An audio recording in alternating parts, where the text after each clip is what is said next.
예, 할렐루야. 좋은 아침입니다. 오늘 7월 24일 금요일 날짜입니다. 오늘 본문 말씀은 로마서 2장 12절에서 16절 말씀 함께 살펴보겠습니다. 무릇 율법 없이 범죄한 자는 또한 율법 없이 망하고 무릇 율법이 있고 범죄한 자는 율법으로 말미암아 심판을 받으리라.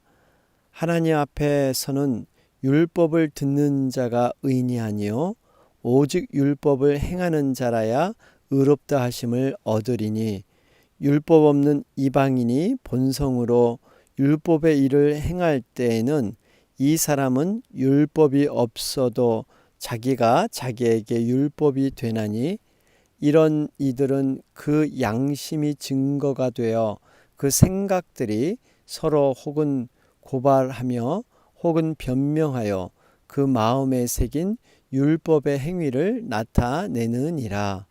곧 나의 율법에 이른 바와 같이 하나님이 예수 그리스도로 말미암아 사람들의 은밀한 것을 심판하시는 그날이라. 아멘. 우리 로마서 2장 계속해서 살펴보는 가운데 있습니다. 어제 말씀을 통해서 남을 판단하는 사람아, 율법을 아는 유대인들, 특별히 남을 판단하는 것으로 내가 너를 정죄한다. 그러죠? 우리가 남을 판단하기보다는 정말 그러한 실수와 허물을 덮어주고 또 사람을 이어주는 것, 여러분 이것이 성령의 아름다운 사역이죠. 여러분 판단하신 분은 하나님 한 분밖에 없습니다. 그러면서 각 사람에게 행한 대로 보응하시되 그랬어요. 6절 말씀이었죠. 우리가 이 땅에서 살아가는 모든 삶, 믿음의 선들이 반드시 하나님은 보응과 상급으로 이어지게 될 줄로 믿습니다.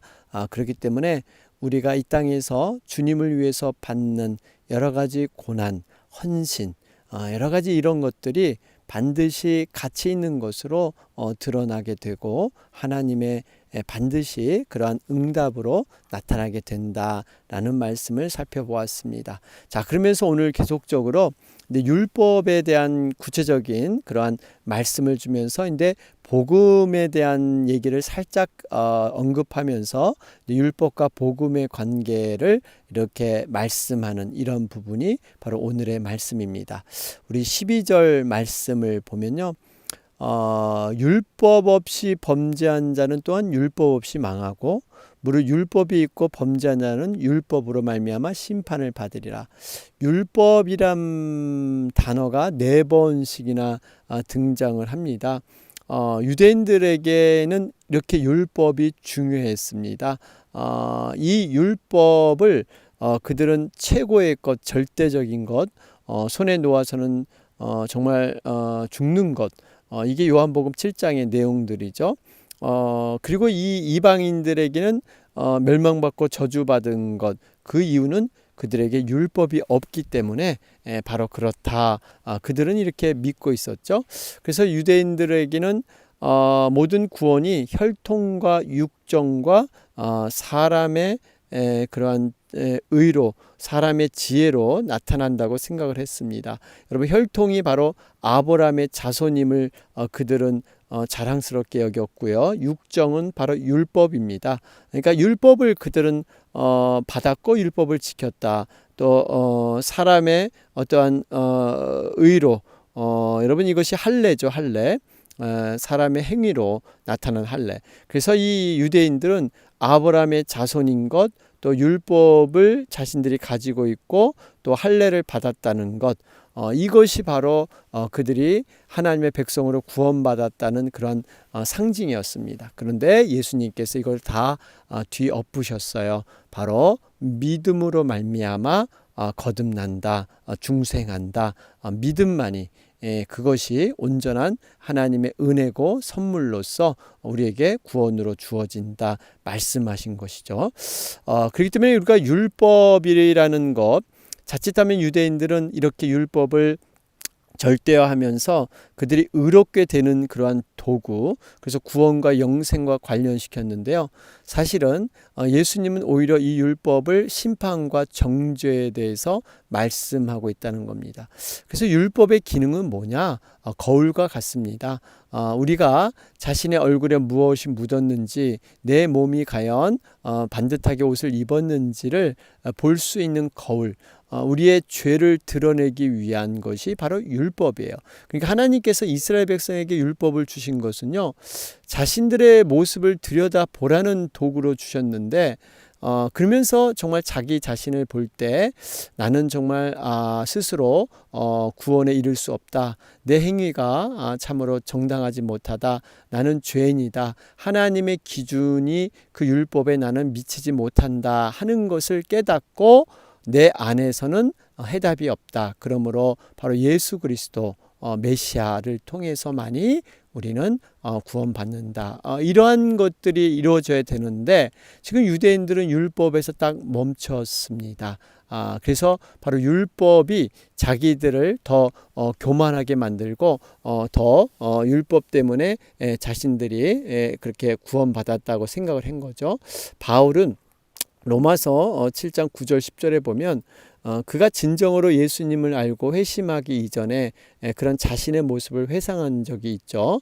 전에 법을 깨닫지 못할 때에는 내가 살았더니 계명이 이름에 죄는 살아나고 나는 죽었도다. 생명에 이르게 할 그 계명이 내게 대하여 도리어 사망에 이르게 하는 것이 되었도다. 그렇죠?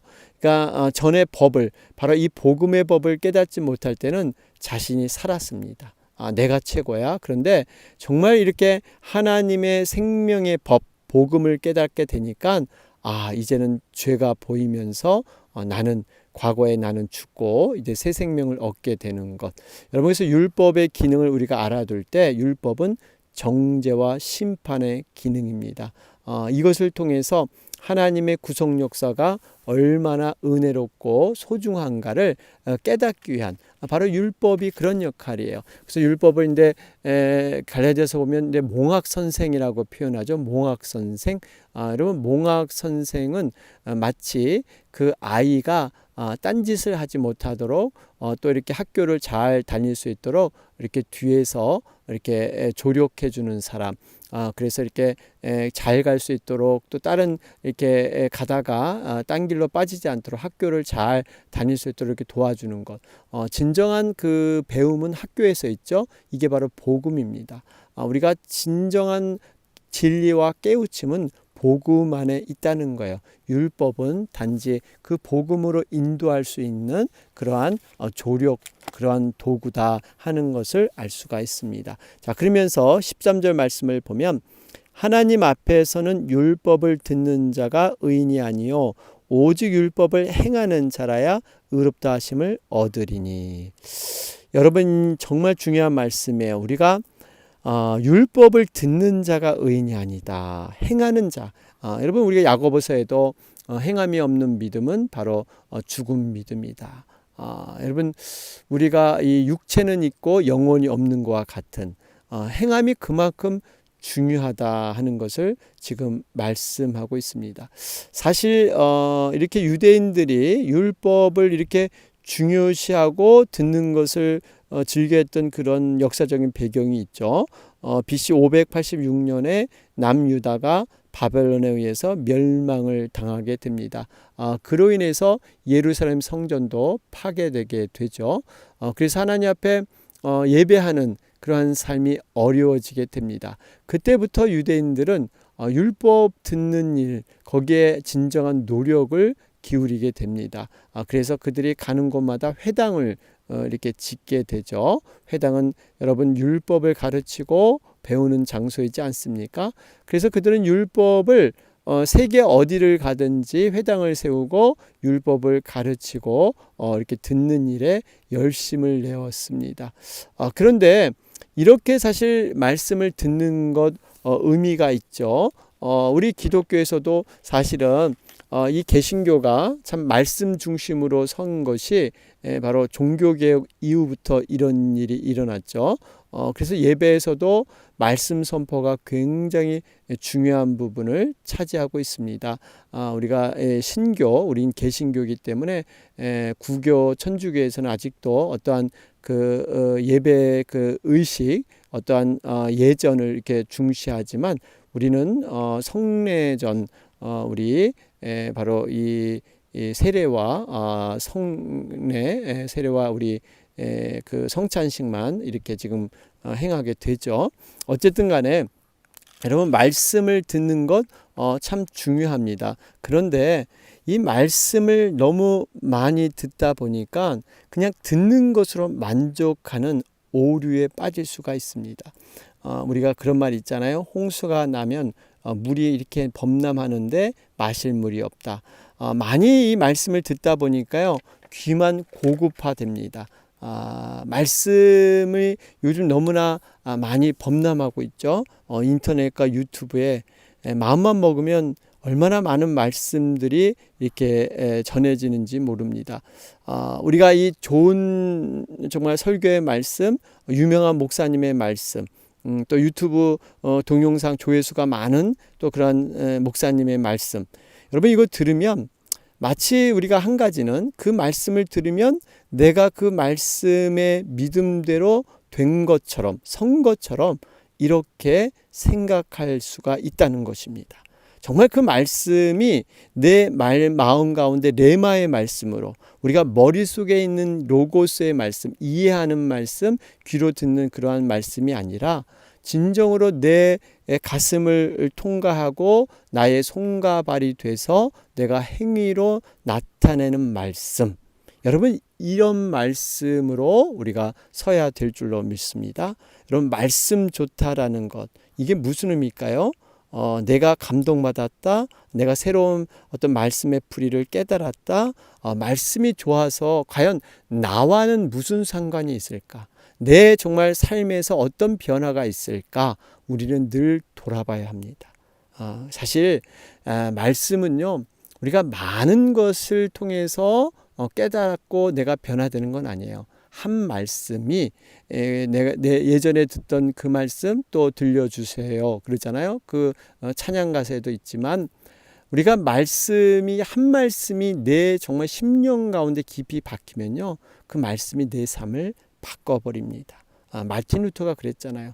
그 많은 말씀들을 묵상하고 고행하면서 열심히 하나님의 의를 구했는데 의인은 믿음으로 말미암아 살리라. 이 말씀 한마디에 완전히 삶이 꼬꾸라지면서 그가 변화되었다는 것입니다. 여러분, 우리가 정말 삶의 열매가 중요합니다. 말씀 중심의 삶이 뭐냐? 그 사람이 얼마만큼 삶의 열매를 가지고 얼마만큼 하나님의 원하심을 이루고 있는가, 성령님의 인도함을 받고 있는가. 여러분, 그 열매를 봐야지 어떠한 그 말씀을 쫓는 열심, 기도의 열심, 여러분 이것도 물론 우리가 초보 신앙에서는 중요하지만 궁극적으로는 우리의 모습에서 하나님의 영광이 나타나고 그리스도의 향기가 드러나는 것, 여러분 이것이 진정한 믿음인 것입니다.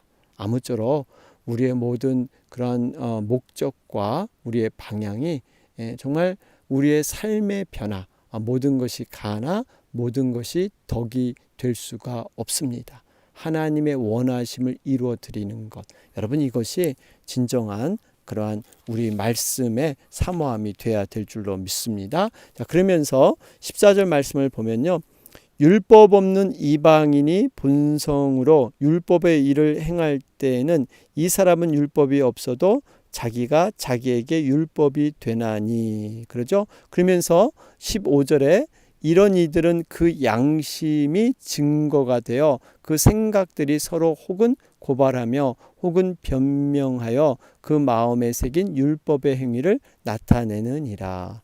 결국 율법이 없는 이방인들, 그러니까 유대인들에게는요, 그 율법으로 말미암아 심판이 되는 그런 도구가 있는데, 그러면 이방인들 입장에서 생각하면 우리는 율법이 없기 때문에 율법의 기능은 죄를 지적하고 규명하고 심판하는 건데 우리는 그러면은 해당이 없지 않은가? 그렇지 않다라는 겁니다. 그들에겐 율법이 없으면 바로 그 율법이 여기 나온 양심. 이 양심은요, 함께 아는 지식이란 뜻이죠. 혼자 아는 것이 아니라 서로 공통적으로 인정할 수 있는 것. 그러니까 하나님께서는 우리 마음 가운데 다 양심을 허락해 주셨습니다. 율법을 주시기 이전에 이미 창조 때 하나님 우리 마음속에 옳고 그름을 판단할 수 있는 역할을 할 수 있는 그러한 양심을 주셨어요. 물론 이 양심이 지금은 많이 파괴됐습니다. 죄의 타락으로 말미암아 그 양심의 빛이 흐려졌죠. 그럼에도 불구하고 우리가 십계명 가운데 부모를 공경하라, 살인하지 말라, 간음하지 말라, 도둑질하지 말라, 거짓말하지 마라, 이런 거 보면 우리가 어떤 의식이 있지 않습니까? 우리가 지금은 부패하고 화인 맞은 양심으로 이렇게 변질됐지만 그 양심이 아니라 하나님이 원래 주신 그 선한 양심을 얘기하고 있습니다. 타락하기 전에 우리의 깊은 내면 가운데 하나님이 심어줬던 그 양심, 하나님의 형상을 따라서 지어 입었기 때문에 그 하나님이 주신 그 양심을 가지고 모든 판단이 되고 심판에 이른다는 겁니다. 그렇기 때문에 우리가 이방인들 그런 말씀 자주 하죠. 이렇게 삼국시대나 통일신라 시대 복음이 안 들어온 시대에 그 사람들은 어떻게 될 것이냐. 바로 이 말씀에 의해서 그들의 양심을 통해서 모든 심판이 결정된다는 사실입니다. 그러한 말씀을 지금 이방인들이 주고 있어요. 그러니까 결국 이 무슨 의미입니까? 이 유대인이든 이방인이든 간에 여러분 하나님의 심판은 미연할 수 없다는 거예요. 누구나 동일하게 하나님의 심판 가운데 거할 수밖에 없다 말씀하고 있습니다. 자, 그러면서 16절 말씀입니다. 곧 나의 복음에 이른 바와 같이 하나님이 예수 그리스도로 말미암아 사람들의 은밀한 것을 심판하시는 그날이라. 여러분 여기서 우리가 중요하게 봐야 될 것이요. 예수 그리스도로 말미암아 지금 로마서에 처음 등장을 하고 있습니다. 지금까지 쭉 율법을 통해서 이러한 심판이 이루어진다 그랬는데 처음으로 예수 그리스도란 말이 등장하면서 바로 이 은밀한 것까지도 심판하신다 말씀하고 있습니다. 여러분 은밀한 것 사람들은 감추고 포장할 수 있지만 하나님의 심판의 눈으로 보면 모든 것이 다 드러난다는 거예요. 그러니까 여러분 이 최후의 심판은 어떻게 보면 지금까지 인간의 경건치 않음과 불의에 따라서 내렸던 것과는 달리 이 최후의 심판은 예수 그리스도를 중심으로 바로 예수 그리스도를 말미암아 예수 그리스도를 통해서 최후의 심판이 바로 이루어지게 될 줄로 믿습니다. 지금까지는 경건치 않음과 불의에 대해서 심판이 이렇게 내려졌는데요. 이러한 유대인과 이방인이 구별되지 않았는데 결정적인 변화는 바로 예수 그리스도를 통해서 그 기준을 통해서 바로 심판이 임해진다 말씀하고 있습니다. 여러분 분명하게 우리는 알아야 되죠. 멸망의 심판 이것은 누구에게나 다 임하는데 이러한 심판이 여러분 믿는 자에게는 오히려 이 심판이 구원의 소식이 되는 것이죠. 멸망의 심판이라고 얘기했는데 우리 출애굽 때 보면 이 그 재앙 가운데 10가지 재앙 가운데 마지막 재앙이었죠. 장자 재앙. 이 애굽의 모든 그런 장자들은 다 죽어나갔지만 바로 이 이스라엘 백성의 장자들 문인방과 좌우 문설주에 어린 양의 피를 바르게 되죠. 그랬더니 죽음의 사자가 패스오버 바로 이것이 유월절 사건이죠. 애굽에는 통곡이 끊이지 않았습니다. 모든 장자가 죽음을 당했죠. 가축의 초태생까지도 다 죽음을 당했지만 어린 양의 피를 바른 이스라엘 백성들은 한 가정도 예외 없이 다 무사했습니다. 여러분 이 모습이 그때는 이런 그 장자와 짐승의 초태생만 하나님께서 죽음으로 치셨지만 이제는 다릅니다. 이 마지막 심판은 예외 없이 장자가 아닌 모든 사람들이 다 예외 없이 심판을 한다는 겁니다. 우리는 예수 그리스도로 말미암아 그 심판을 벗어나게 되는 것, 이게 바로 복음이고 하나님이 주신 우리의 구원의 선물인 줄로 믿습니다. 우리는 정말 이러한 심판을 준비하며 깨어서 이 땅에 살아갈 의무가 있는 것이죠. 그러면서 한 가지 더 보면 16절에 보면 나의 복음이라고 바울은 소개하고 있습니다. 나의 복음, 나의 복음. 여러분, 이 의미는 바울이 그냥 남이 한 전한 복음을 귀에 들어서 그냥 전달하는 정도가 아니라 자신이 깊이 체험하고 자신이 깨달은 그러한 분명한 가르침이라는 겁니다. 여러분, 우리가 정말 이러한 믿음이 필요해요. 이렇게 귀로만 듣는 것이 아니라 나와 하나님과의 관계에서 깊어짐으로 말미암아 진짜 하나님을 깊이 체험한, 그 체험한 놀라운 은혜를 전하는 것, 여러분, 이것이 전도이지 않겠습니까? 나의 복음, 정말 나의 하나님, 우리가 그러한 하나님과의 가까움이 우리가 서야 하는 것입니다. 그러면서 여러분, 이 말씀을 정리해 보면요, 하나님은 분명히 우리를 사랑하십니다. 무한히 끊임없이 사랑하시는데 그 사랑이 단순히 무조건 다 허물을 덮어주는 사랑이 아니라 회개를 기다리는 사랑이라는 겁니다. 회개를 근거한 사랑이라는 거예요. 여러분, 하나님과의 사랑의 관계는 그저 모든 죄와 허물이 덮어져서가 아니라 우리가 온전히 하나님 앞에 회개할 때 그 회개를 통해서 하나님과의 관계가 다시 한번 연결된다는 사실입니다. 그렇기 때문에 우리가 작은 죄라도 다 회개할 수 있는 것, 여러분, 이것이 우리에겐 복이 되는 줄로 믿습니다. 우리 묵상 에세이에 좋은 그런 예화가 나왔죠. 어떤 랍비 앞에 두 사람이 찾아오는데 한 사람은 이런 고백을 해요. 나는 정말 큰 죄인입니다. 그러는데 다른 사람은 저는 그저 정말 작은 죄만 지었지 솔직히 말해서 나만큼 살면 나는 괜찮게 산 것 같습니다. 그럴 때 이 랍비가 두 사람에게 자루를 하나씩 주게 됩니다. 그래서 큰 죄를 진 사람은 말 그대로 당신은 큰 돌 하나를 들기 어려울 정도로 큰 돌 하나를 가지고 오시오. 그리고 나는 작은 죄만 조금 지었다, 나는 괜찮게 살았다 하는 사람은 이 작은 돌을 그 자루 안에 들기 어려울 정도로 가득 채워서 가져오라고 합니다. 그래서 두 사람이 정말 힘들게 이걸 가져오죠. 그래놓고 그 자루를 이제는 이제 뺏어 버리고 이젠 그 돌을 제자리에 갖다 놓으라고 합니다. 그랬더니 큰 돌을 가져온 사람은 한 번에 그것을 이렇게 해서 갖다 놨는데 작은 돌을 가져온 사람은 이것을 어떻게 갖다 놓습니까? 자루가 없이 정말 이것을 너무 많은 시간이 걸리는데 하면서 이렇게 불평하게 되죠.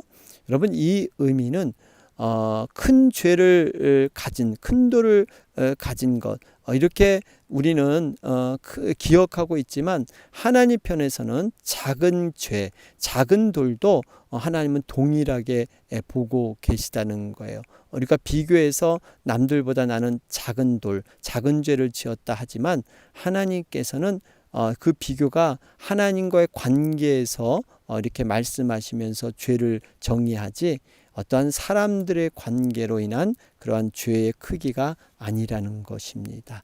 여러분, 이 의미는 우리가 큰 죄든 작은 죄든 하나님 보시기에 동일하다. 그렇기 때문에 우리가 어떻게 하나님 앞에 자신을 세워갈 것인가 다시 한번 말씀으로 서시는 여러분과 제가 되길 주님의 이름으로 축원합니다. 아멘. 오늘 금요일 날짜입니다. 우리 오전 오후에 목장 모임이 있습니다.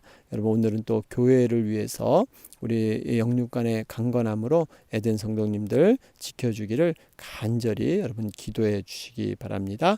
다 같이 기도드리겠습니다. 주의 은혜라 이 자리에 서 있는 것을 주